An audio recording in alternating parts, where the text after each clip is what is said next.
Donc, il est 12h45. Bienvenue dans ce nouvel épisode Café Naturo. Je remercie l'Institut Hildegardien de m'avoir convié pour parler d'un fabuleux sujet qui m'anime au quotidien dans ma pratique de naturopathe, qui est la peau. On va voir aujourd'hui comment prendre soin de sa peau grâce à l'approche d'Hildegard de Bingen et à la naturopathie. Donc, juste pour une question pratique, si vous avez des questions, n'hésitez pas à m'interrompre pendant cette discussion que je vais animer. Vous pouvez poser vos questions, notamment dans l'espace Q et R. Le chat, visiblement, ne fonctionne pas. Donc, n'hésitez pas à me poser toutes vos questions et j'essaierai d'y répondre au fur et à mesure de ma prise de parole. Voilà. Alors, d'abord, je m'appelle Claire Baudy-Cavelier. Je suis enchantée d'être là aujourd'hui. Je suis naturopathe hildegardienne, donc formée à l'Institut Hildegard de Vannes. Également auteure, puisque j'écris des bouquins sur la peau, dont un qui vient de sortir qui s'appelle Le psoriasis solution naturopathique, qui est une réédition d'un premier livre que j'avais écrit qui s'appelait Le psoriasis, naturopathie et émotions, qui est publié aujourd'hui aux éditions d'Angle du groupe Pictos. J'ai été formée donc à l'Institut Hildegardien et aujourd'hui la boucle est bouclée puisque j'enseigne également au sein de l'Institut sur les cours de communication, mais aussi certains cours de naturopathie. Alors moi, c'est simple, j'ai un rapport avec la peau qui est particulier puisque c'est ma peau qui m'a amenée à découvrir l'univers de la naturopathie puisque j'ai souffert très longtemps de psoriasis sur des stades très sévères. Et c'est grâce à une naturopathe rennaise, ma ville d'origine et de cœur, hein, puisque c'est là où je pratique la naturopathie en cabinet libéral depuis un certain nombre d'années, qui m'a vraiment ouvert ses bras pour pouvoir envisager la santé autrement et rentrer vraiment dans cet univers de la naturopathie. Et c'est grâce à elle que j'ai pu entrevoir une amélioration de ma problématique de peau et donc vraiment me séparer de ce psoriasis.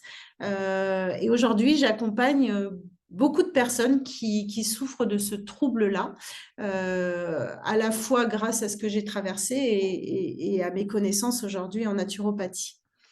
Voilà, donc je travaille en cabinet libéral du lundi au vendredi et j'accompagne particulièrement tous les problématiques de peau, à savoir l'eczéma, le psoriasis, le vitiligo, la pelade, l'acné, la rosacée, etc., etc. Vous avez mes coordonnées sur la slide.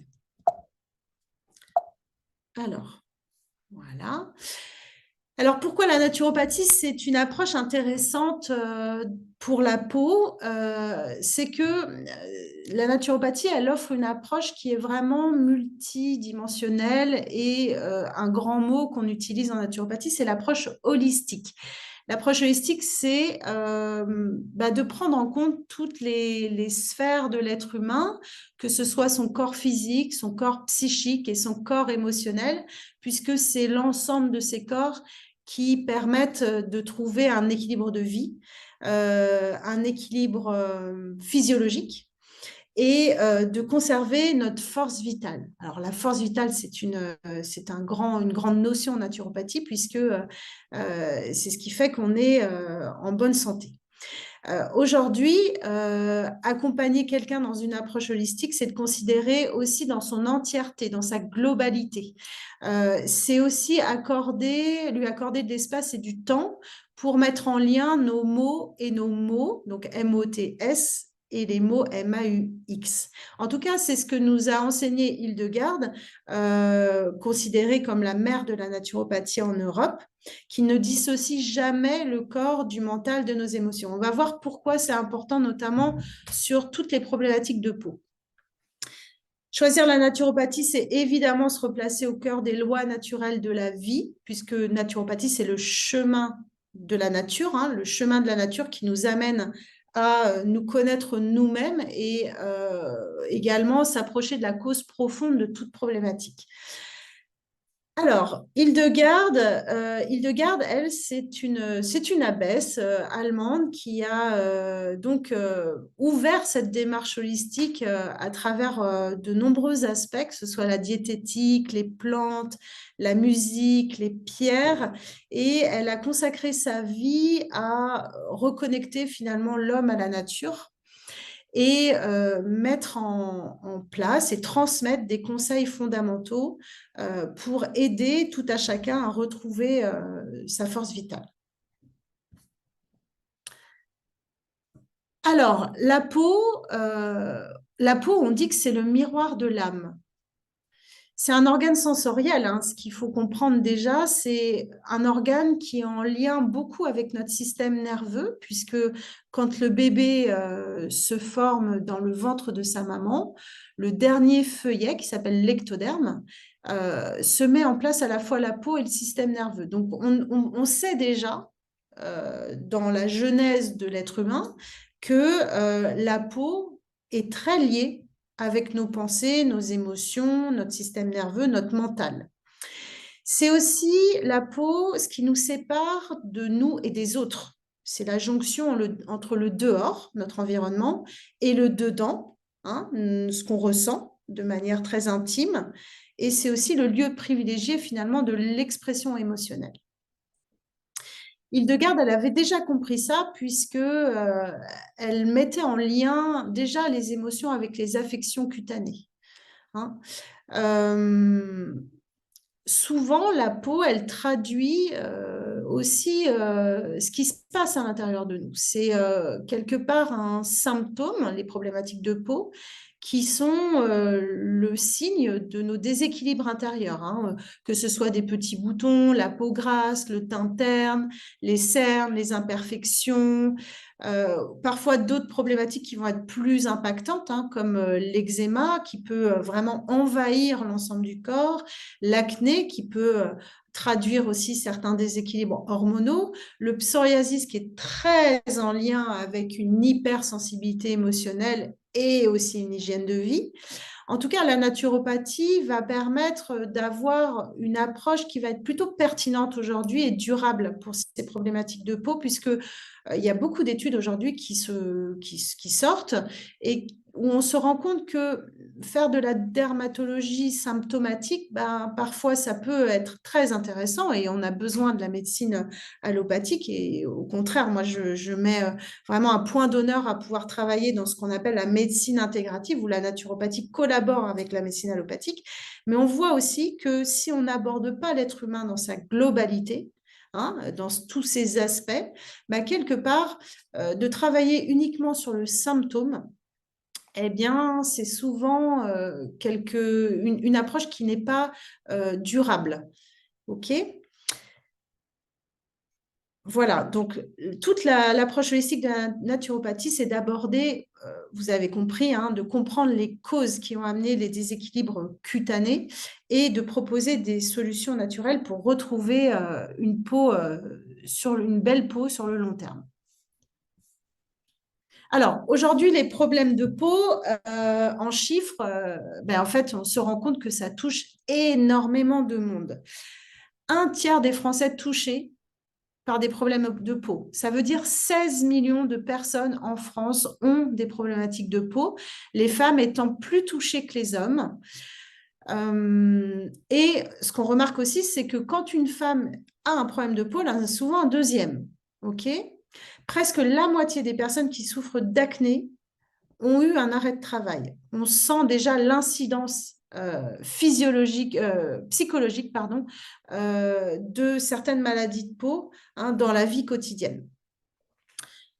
45% des personnes sont gênées par leur dermatose dans leur vie personnelle et 39% sont gênées par leur dermatose dans leur vie professionnelle. Donc, il y a vraiment cette incidence vie pro, vie perso quand on souffre d'une problématique de peau. Également, chiffre très important, 54% des personnes atteintes de problèmes de peau souffrent d'anxiété ou de dépression. OK. Pas de questions pour le moment. Alors, je continue. Alors, le fonctionnement de la peau. La peau, déjà, c'est un terme qui vient du latin, qui vient du mot pellis, hein, peau d'animal.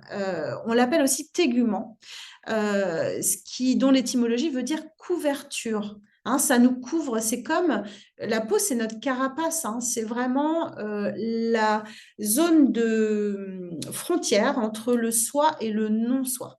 Il faut savoir que la peau, c'est l'organe le plus étendu du corps humain, le plus lourd également, puisqu'elle pèse alors là, 4 kilos, mais c'est pour être plus juste, c'est entre 3 et 10 kilos en fonction de la corpulence des êtres humains.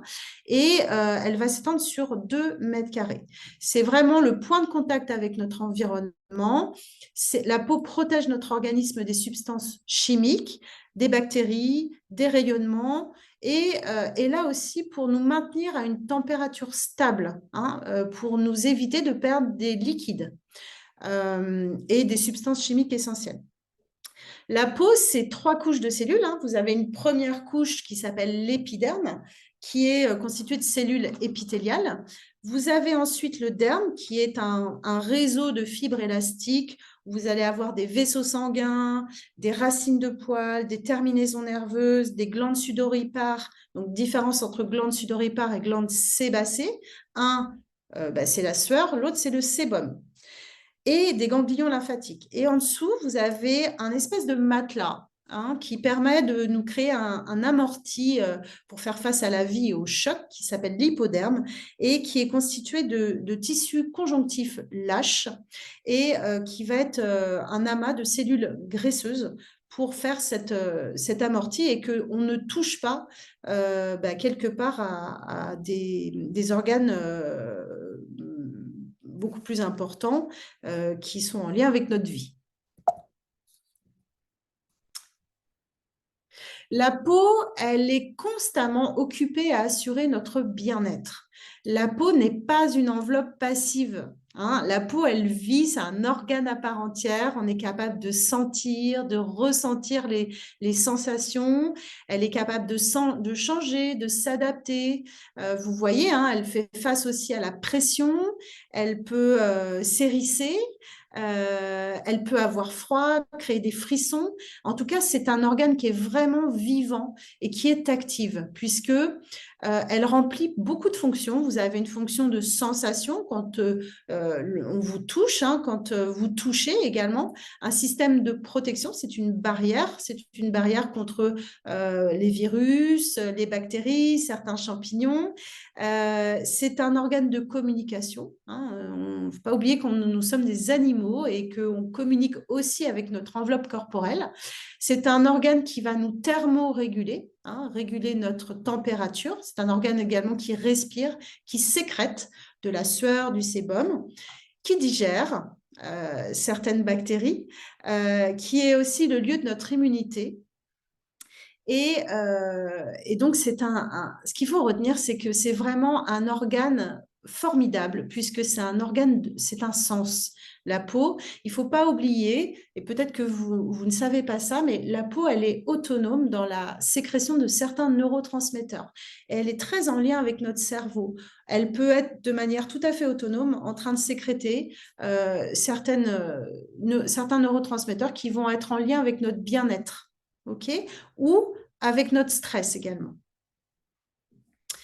La peau donne à notre corps sa couleur par 3 nuances, hein. Vous avez une nuance brune au niveau de l'épiderme par la mélanine, le pigment qui donne notre couleur de peau, jaune au niveau du derme par le carotène et la couche cornée épaisse, et rouge en fonction de la présence de sang et dans les vaisseaux. Les fonctions de la peau. Donc, une fonction barrière, effectivement, c'est une fonction qui est particulièrement intéressante. Et vous avez une fonction, donc cette barrière, elle va être physique, hydrique, antibactérienne, antioxydante et photoprotectrice. Alors, les facteurs déclenchants des problèmes de peau, il y a beaucoup, beaucoup de facteurs aujourd'hui qui peuvent déclencher des problèmes de peau et c'est tout l'intérêt d'avoir une approche holistique, c'est d'aller vraiment prendre en considération l'ensemble de l'être humain et de différents facteurs qui peuvent influencer la qualité de sa peau. Vous avez les facteurs hormonaux, je pense à l'acné notamment, qui est très en lien avec notre système, notre fonctionnement hormonal et notre équilibre hormonal. Vous avez tout ce qui est traumatisme cutané, évidemment, qui crée des cicatrices et certains phénomènes également. Dans le psoriasis, vous avez un phénomène qui se cristallise autour des cicatrices. L'épigénétique, c'est comment l'être humain a décidé de vivre sa vie. Est-ce que c'est une vie avec des présences de toxiques ou est-ce que c'est une vie où l'hygiène de vie est particulièrement adaptée aux besoins physiologiques? Vous avez également des facteurs psychologiques. J'ai parlé tout à l'heure de neurotransmetteurs. Il faut savoir que en fonction de nos émotions, de notre hypersensibilité au stress, on peut tout à fait déclencher certaines crises de problématiques de peau, psoriasis, eczéma, etc., avec des problématiques autour de la séparation notamment. Et également, nos relations aux autres peuvent influencer la qualité de notre peau. Certaines infections, l'angine à streptocoque par exemple, peut déclencher certaines problématiques de peau. L'hérédité également, qui peut être impliquée, alors pas en totalité, puisqu'on ne peut pas mettre tous les problèmes de peau uniquement sur l'hérédité, mais les facteurs héréditaires peuvent prédisposer une personne à déclencher une problématique de peau. Vous avez les facteurs environnementaux, la comorbidité, notamment le surpoids, les syndromes métaboliques, l'hygiène de vie et l'exposition au soleil, qui peut agresser la peau et la rendre plus sensible. Alors, le microbiote cutané, il est indispensable, au même titre que notre microbiote intestinal qu'on connaît particulièrement bien. On a un microbiote cutané qui est indispensable à notre équilibre et au maintien d'une peau saine. Il faut savoir que ce microbiote, c'est un microbiote qui est particulièrement sensible et particulièrement pluriel. C'est le 3e microbiote en importance après ceux de la bouche et du tube digestif. En gros, c'est le 2e après le microbiote intestinal. C'est le moins stable des microbiotes du corps humain puisque vous changez de climat ou d'habitation, vous modifiez immédiatement votre microbiote cutané. Il va être variable topographiquement en fonction de l'âge, du sexe, de l'environnement, du pays où vous habitez, de la chaleur également. Et il est très, très impliqué dans la défense de l'organisme parce qu'on l'a vu, la peau fonctionne comme une barrière physique et c'est notre principale barrière de défense contre l'invasion des micro-organismes. Donc, le microbiote cutané, il va être en permanence influencé à la fois par l'extérieur, et à la fois par l'intérieur. Facteur exogène de l'extérieur et facteur endogène, c'est notre équilibre interne qui peut venir rompre aussi l'équilibre de ce microbiote et le faire varier aussi en termes d'abondance, de quantité et aussi de qualité. Et induire effectivement de ce fait certaines problématiques qui vont être de type infectieux, allergique ou auto-immune. La peau et l'intestin, ce sont des organes distincts, clairement, mais ce qu'il faut savoir, c'est qu'ils sont étroitement liés et communiquent en permanence. L'axe intestin-peau, ça illustre vraiment cette relation dans laquelle l'intestin peut influencer la santé de la peau, mais j'ai envie de dire également l'inverse. Vous avez une communication qui est bidirectionnelle. Alors, il y a beaucoup d'études aujourd'hui qui sortent, qui soutiennent ce lien entre certaines problématiques de peau qui vont être associées à des dysfonctionnements gastro-intestinaux. On voit aujourd'hui, et c'est prouvé, que certaines hyperperméabilités intestinales vont engendrer des problématiques de peau. La dysbiose intestinale, qui est le déséquilibre de la flore intestinale, dys, c'est déséquilibre, et qui va engendrer soit une diminution du nombre de bonnes bactéries avec une hausse des mauvaises, soit donc en termes de qualité ou bien en termes de quantité. Ainsi, la flore intestinale, si elle est perturbée, va avoir une incidence sur ce microbiote cutané et va pouvoir créer un déséquilibre là où vont venir s'installer certaines problématiques de peau. Alors, les causes de la dysbiose intestinale, elles peuvent être multiples, hein, au même titre finalement que les causes des maladies de peau. Vous avez la naissance par césarienne. Le microbiote d'un nouveau-né accouché par voie basse ressemblera par le passage du bébé via le vagin de la maman à la flore vaginale de sa mère, alors qu'après une naissance par césarienne, il va être plus proche de sa flore cutanée. L'absence d'allaitement également joue sur la dysbiose intestinale, la constipation chronique, la mauvaise élimination de certaines toxines, les facteurs génétiques, les toxiques comme l'alcool et le tabac, une mauvaise hydratation quotidienne, certains régimes qui vont être riches en produits industriels, en sucre raffiné, en graisses saturées. Certaines émotions négatives également ont un lien avec notre fonctionnement intestinal. Une antibiothérapie à répétition, voilà, qui peut être vraiment en lien avec ce déséquilibre. Alors, qu'est-ce qu'on peut faire? Je passe. Premier geste naturel, eh bien, du coup, c'est de nettoyer notre corps via ce qu'on appelle le nettoyage des émonctoires. Il faut savoir que la peau, c'est encore un autre sujet en naturo. La peau, c'est un émonctoire. C'est une porte de sortie. C'est un organe filtre qui va éliminer de l'intérieur vers l'extérieur nos toxines. Et la peau, c'est un émonctoire, mais on n'a pas que la peau. On a dans les émonctoires, on a le foie, les intestins, les reins, les poumons, et chez la femme, l'utérus. La peau, elle va se comporter comme un émonctoire qui va être secondaire, qui va prendre le relais quand les émonctoires primaires vont avoir tendance à être engorgés, toxifiés. Et du coup, tout l'intérêt en naturopathie, c'est d'aller en douceur, nettoyer notre peau, mais via nos émonctoires principaux. Du coup, le nettoyage des intestins, du foie, des reins va être primordial pour relancer l'énergie vitale et commencer ce travail d'assainissement de la peau. Le travail des reins va soulager la pression exercée sur le foie, tandis que la vésicule biliaire et les intestins ouvrent le passage des résidus toxiques. De cette manière, les cellules du foie vont être redynamisées pour effectuer un bon filtrage et une épuration efficace du sang et de la lymphe. Okay. Les reins vont également éliminer les toxines sous forme d'urine et rediriger les vitamines, acides aminés, glucose, hormones, etc. dans le système sanguin. Du coup, ces émonctoires-là vont nous permettre de conserver un équilibre acido-basique correct. L'hydratation, évidemment, pour avoir une peau saine, il faut être bien hydraté. Hein. En moyenne, on considère que le corps humain contient autour de 65% d'eau.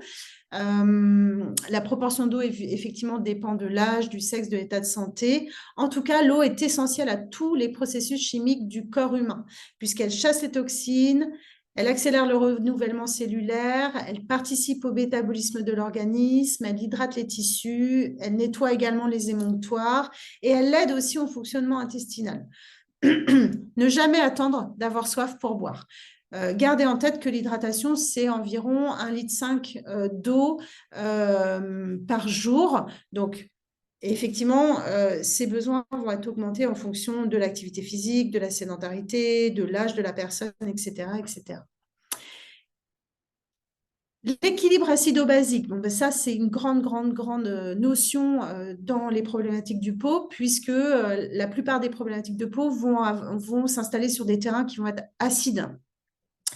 Du coup, le but du jeu en naturo, c'est vraiment de travailler à conserver cet équilibre acido-basique où l'alimentation joue vraiment un rôle essentiel puisque une alimentation de bonne qualité, basée sur vraiment des fruits, des légumes, des nutriments qui vont être faiblement acidifiants, vont permettre de reminéraliser le corps et de faire face donc du coup à ces problématiques de peau.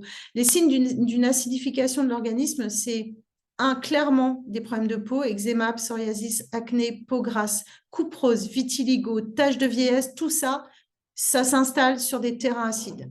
Vous avez également les douleurs musculaires, les raideurs articulaires au réveil, la fatigabilité, moins bonne résistance au froid, notamment maintenant, là, il fait un peu plus froid. Si vous sentez que vous avez du mal à vous lever le matin, pensez déminéralisation. Peut-être que mon alimentation, elle n'est pas suffisamment basifiée et mon terrain est peut-être acide.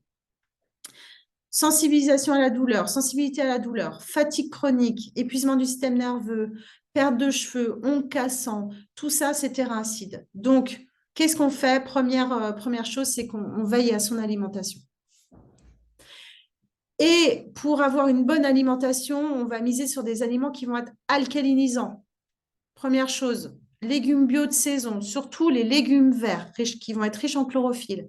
Les crudités. Alors, la crudité, on met un bémol puisqu'il fait froid. Île-de-Garde, elle n'aime pas avoir du froid sur du froid puisque ça entraîne du froid. Donc, on va aller plus sur des légumes qui vont être cuisinés avec des cuissons douces, vapeur, four, papillote. Des fruits frais de saison crus ou cuits. On peut penser aux compotes qui vont être intéressants. Les jus de légumes ou les jus de fruits pressés, surtout pas en bouteille parce que c'est trop riche en sucre. Les épices qui vont réchauffer le corps, le gingembre, le poivre, le curcuma, qui vont avoir un effet vraiment alcalinisant. Les aromates, les herbes fraîches, les graines germées, les algues et effectivement l'eau. Et on n'oublie pas que ce qui alcalinise aussi le corps, ça va être l'exercice physique, même en hiver. Aller aux toilettes tous les jours. À partir du moment où on ne va pas aux toilettes tous les jours, c'est que souvent, faut s'intéresser à notre transit. Les émotions positives, la confiance en soi, la gentillesse, l'humour, tout ça, c'est bon pour le corps. Et on va éviter tout ce qui est acidifiant. Notamment les aliments qui vont être plus lourds, plus solides, comme certaines protéines animales comme la viande rouge, les sucres raffinés, les graisses saturées, les huiles, certaines céréales, le fromage, la crème, les charcuteries, tout ce qui va avoir des conservateurs, les arômes artificiels, les colorants, les additifs, les plats préparés, alcool, tabac, évidemment. La drogue, on n'en parle pas, mais c'est majeur.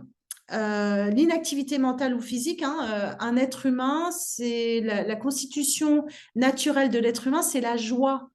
Donc, dès que vous quittez la joie, intéressez-vous aussi à ce côté équilibre acido-basique. Qu'est-ce qui va pouvoir me remettre de la joie?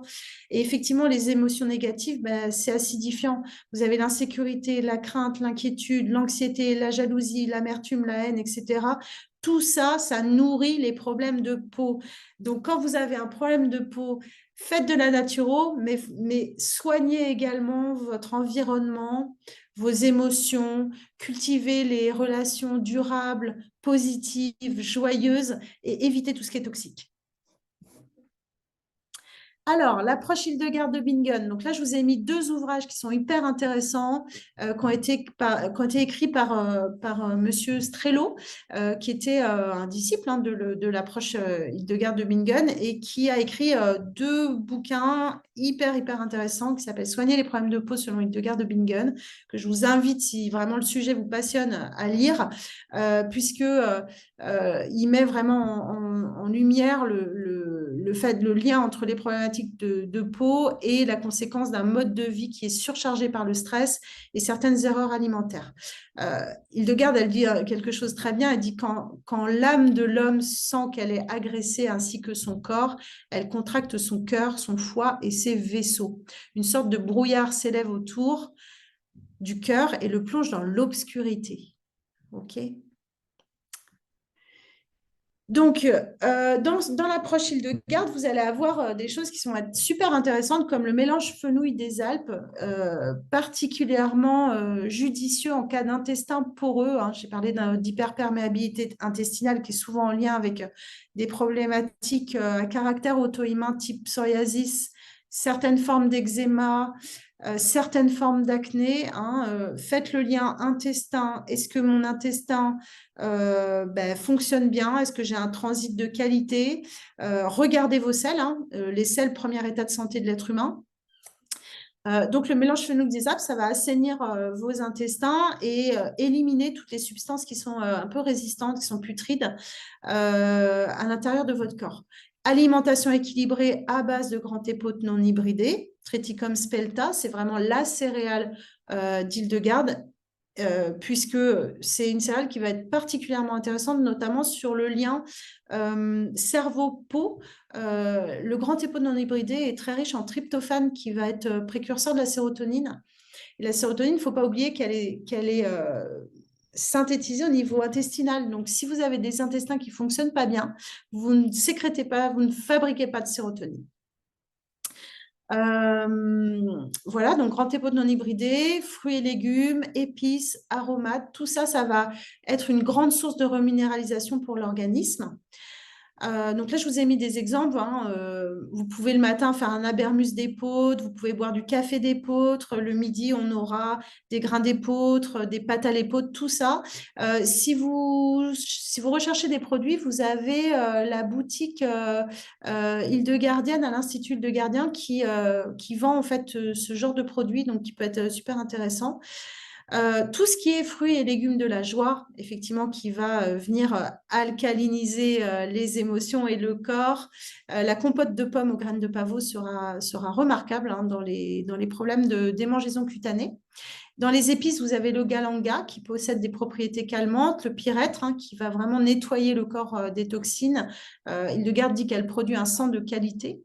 L'hysope, intéressante notamment contre la tristesse, elle purifie les poumons.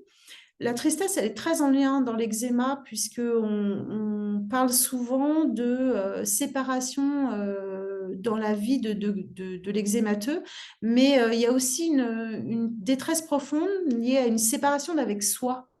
Donc, c'est une épice qui va être, une plante qui va être intéressante. Le cerfeuil également, le thym, qui va nettoyer au niveau intestinal, c'est une grande plante des poumons, de la peau, qui va aussi accompagner les états d'anxiété, les angoisses, les peurs, et enfin la sarriette qui rend joyeux celui qui est triste. En application locale, vous avez la lotion ou le cataplasme de graines de lin, le cataplasme de feuilles de mûrier, l'huile à la rose qui apaise les démangeaisons, la crème à la millefeuille qui aide à la cicatrisation, le savon au lait de chèvre ou au lait de jument. Et en cas de grand stress lié à l'envahissement de certaines problématiques de peau, vous allez avoir le mélange à la racine d'iris, la tisane fenouil balsamique qui vraiment apaise fortement les émotions, le sauna à la châtaigne qui va ouvrir aussi les glandes de la peau, le sauna, le hammam, s'il n'y a pas de contre-indication, notamment cardiovasculaire, ça va être très intéressant pour à la fois apporter de la détente et ouvrir les monctoires peau, le vin trempé pour les états de tristesse passagère, et évidemment on fait très attention aux zones de veille et de sommeil, l'équilibre des émotions. On peut faire de la méditation, de la cohérence cardiaque, en limitant tout ce qui va alimenter ces états de stress, les écrans, les réseaux sociaux, les mauvaises nouvelles, et cultiver cette attitude positive. Vous avez des pierres qui vont être aussi intéressantes, le cristal de roche, qui apaise les émotions qui envahissent, la sardonyx qui harmonise les 5 sens, l'onyx, les états de tristesse, voire état dépressif, et la chalcédoine qui va agir sur les idées noires, le manque de confiance en soi, l'irritabilité, les colères, la mauvaise gestion du stress. Voilà. J'ai tenu, il reste 10 minutes. Est-ce que vous avez des questions? J'ai été relativement rapide. Alors, j'ai une première question. Bonjour. Vous conseillez le grand épeautre peint également en cas de maladie auto-immune comme le psoriasis? Alors, merci beaucoup, Fida, pour cette question. Alors, ce qu'il faut comprendre, c'est que dans une approche en naturopathie, là, je vous ai donné des grandes lignes. Il y a un principe qui est toujours d'individualiser. L'individualisation, et c'est pour ça que nous, on exerce aussi en cabinet libéral, c'est de prendre en compte toute l'histoire de la personne, la manière dont se développe la maladie. Est-ce que c'est une maladie qui va être plus inflammatoire à caractère auto-immun, ou est-ce que c'est une maladie qui va être très auto-immun à caractère inflammatoire? Déjà, vous avez des nuances. Alors, moi, dans ma pratique, et pour vraiment accompagner beaucoup cette problématique, le psoriasis, il m'arrive de laisser le grand épeautre non hybridé sur certaines personnes qui vont déjà être sensibles à leur hygiène de vie. Et de l'enlever sur des personnes qui vont avoir un métabolisme et un état d'encrassement qui va être particulièrement élevé et d'enlever dans un premier temps tous les gluten, même le grand épeautre non hybridé, puisque ça reste un petit gluten, et de réintroduire petit à petit le grand épeautre non hybridé. En tout cas, il y a vraiment un intérêt à consommer le grand épeautre non hybridé, même en cas de psoriasis, puisque ça reste un grand apaisant du système nerveux. Voilà. Un bébé qui a beaucoup d'eczéma dès la naissance, est-ce que ça peut être lié à l'angoisse de la maman ou allergie alimentaire aussi? Oui, oui, oui, bien sûr que ça peut être lié. Je vous invite à lire un ouvrage qui est formidable qui s'appelle Décodage biologique des maladies de peau de Christian Flech. Christian Flech, il dit quelque chose d'hyper intéressant. Alors, vous en ferez ce que vous voudrez, mais je trouve que ça ouvre une piste. Il dit que l'eczéma d'un bébé, c'est un appel inconscient du petit être humain à être câliné par sa maman. Et il faut, quand j'accompagne un bébé qui a de l'eczéma, je reçois toujours la maman pour voir dans quel état émotionnel elle est et la manière dont elle a donné naissance à son enfant. Est-ce qu'elle était OK aussi pour cette grossesse, pour cette maternité? Comment l'enfant se situe dans la fratrie? Comment elle s'occupe également de ses autres enfants? Et on essaye ensemble de recréer du lien entre le développement de cet eczéma bébé et l'état aussi à la fois émotionnel, physiologique de la maman. C'est hyper intéressant puisque ça ouvre vraiment des consciences. Bonjour. Bonjour Charlotte, merci pour votre exposé. Merci de m'avoir écouté. Que faire pour un eczéma localisé d'enfants dans le dos, car plusieurs remèdes sont déconseillés aux enfants, à part le baume au serpolet. Alors, déjà, il faut savoir quel âge a cet enfant. S'intéresser effectivement en premier lieu à l'alimentation. Est-ce qu'il y a une consommation de lait de vache? Voilà. Est-ce que les produits laitiers sont très consommés? De quelle manière? De quelle nature? Ensuite, est-ce qu'il y a un terrain d'hypersensibilité émotionnelle? Ça va être intéressant. Les enfants qui ont de l'eczéma, alors je ne vais pas faire de généralité, mais il y a beaucoup, beaucoup, beaucoup d'enfants eczémateux qui ont à la fois une hypersensibilité intellectuelle et émotionnelle. Donc, voir comment lui, il vit dans son environnement. Est-ce qu'il est heureux, pas heureux? Est-ce qu'il a l'occasion d'exprimer ses émotions? Hein, le dos, il y a beaucoup de muscles poubelles au niveau émotionnel dans le dos. Donc, c'est intéressant de voir aussi où se localise l'eczéma. En tout cas, en premier lieu, alimentation plus, très alcalinisante. C'est souvent des enfants qui ont besoin d'être dorlotés aussi, d'être câlinés, d'être pris dans les bras. Donc, voir quel rapport a l'enfant avec ses parents, sa fratrie, ses grands-parents, la systémie familiale. Et puis après, effectivement, les pierres peuvent être intéressantes chez Hildegarde.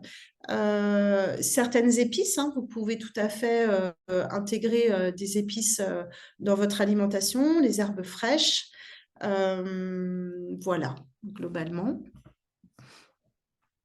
Bonjour, l'eau d'améthyste. Bonjour Christine. L'eau d'améthyste peut-elle être bénéfique pour les problèmes de peau ou juste à utiliser pour son entretien quotidien? Merci pour votre exposé. Merci à vous. Alors, c'est pareil. Pour moi, alors, quelle problématique de peau il faudrait préciser? L'eau d'améthyste, effectivement, ça peut être très intéressant. Ça reste un support, c'est à intégrer dans une hygiène de vie globale et une approche vraiment holistique de l'être humain, donc effectivement corps physique, corps psychique, corps émotionnel. Mais en tout cas, oui, vous pouvez l'utiliser plutôt dans son entretien quotidien et pas uniquement en vue d'accompagner le problème de peau uniquement par ça. Il y a tout un champ d'action à mettre en place autour. Spectateur anonyme, bonjour. Avez-vous des conseils particuliers pour la rosacée? Merci. Oui, j'ai plein de conseils particuliers pour la rosacée. Alors, la rosacée, C'est une hypersensibilité de la peau, hein. Vous avez souvent des rosacées qui s'installent sur des peaux fines et plutôt claires. Ensuite, il va falloir s'intéresser à la fonctionnalité, à la fonction émonctorielle foie et intestin, mais foie surtout sur la rosacée. Vous pouvez commencer tout doucement, hein, par des tisanes, hein, des tisanes, des infusions de thym, par exemple, qui peut être intéressant. Vous avez des grandes plantes de la peau comme la pensée sauvage, la bardane, le bouillon blanc, la camomille. Romaine qui vont être intéressants pour la rosacée. Soignez également les produits quotidiens que vous utilisez, hein, dans votre skincare, c'est-à-dire des produits, de la cosmétique douce. Regardez ce que vous avez, lisez les étiquettes de vos produits. Attention, il y a aussi des choses en pharmacie qui sont pas top. Allez sur des labos qui sont certifiés bio, français, qui ont le moins d'additifs possible, puisque la peau va être la peau de la rosacée, c'est une peau qui est réactive. Donc, allez-y mollo sur les produits et sur le maquillage notamment. Et quand vous démaquillez votre peau, bah, c'est pareil, utilisez des produits d'eau doux comme des eaux micellaires, mais des hydrolats, hydrolats de camomille, hydrolats de bleuet qui vont être intéressants. Et prenez des crèmes très neutres. Voilà. Est-ce qu'il y a d'autres questions?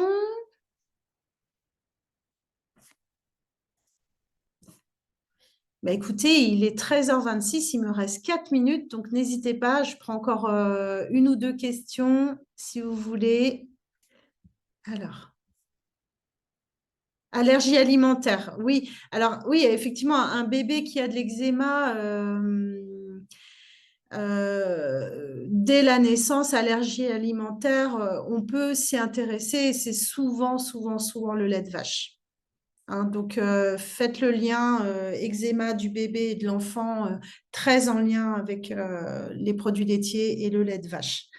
L'eczéma peut être aussi, alors un peu plus tard, hein, pas bébé, mais un peu plus tard, peut être aussi en lien avec un déficit enzymatique de DAO, qui est une enzyme qui dégrade l'histamine. Donc, vous pouvez vous faire accompagner en médecine allopathique pour faire des tests un peu plus poussés, hein, des bilans qu'un naturo ne fera pas, mais peut vous recommander en lien avec votre médecin. Et c'est le médecin qui vous fera une ordonnance, surtout pas le naturopathe, pour justement évaluer cette enzyme et voir si vous dégradez bien l'histamine. Voilà. Je vous remercie de m'avoir écouté pendant cet exercice rapide de présentation de la peau. N'hésitez pas à revenir vers l'Institut si vous avez des questions plus profondes à poser. Et puis, si la naturopathie vous intéresse, en tout cas, moi, je reste à votre disposition également. Je vous donne mes coordonnées, donc mon site internet naturopathierennes.com. Je sors un bouquin, j'en parle un tout petit peu, qui s'appelle donc le psoriasis, solution naturopathique aux éditions Dang, qui est sorti le 14 novembre. Restez connectés, vous pouvez me suivre aussi sur Instagram, Claire et la naturopathie. Je parle de plein de choses, je parle de la psychologie, je parle de la peau, je parle de l'être humain. Et restez connectés puisque 2025, je vais sortir un livre un peu plus large sur les problématiques de peau et toutes nos émotions, hein, liées aux problématiques de peau sur ce qu'on appelle la psychodermatologie. J'espère que vous trouverez peut-être des réponses à travers ce nouvel ouvrage qui arrive. En tout cas, je vous souhaite à tous et à toutes de belles fêtes de fin d'année. Prenez soin de vous, prenez soin de votre peau, soyez heureux, cultivez vos émotions positives et passez un joyeux Noël. À bientôt!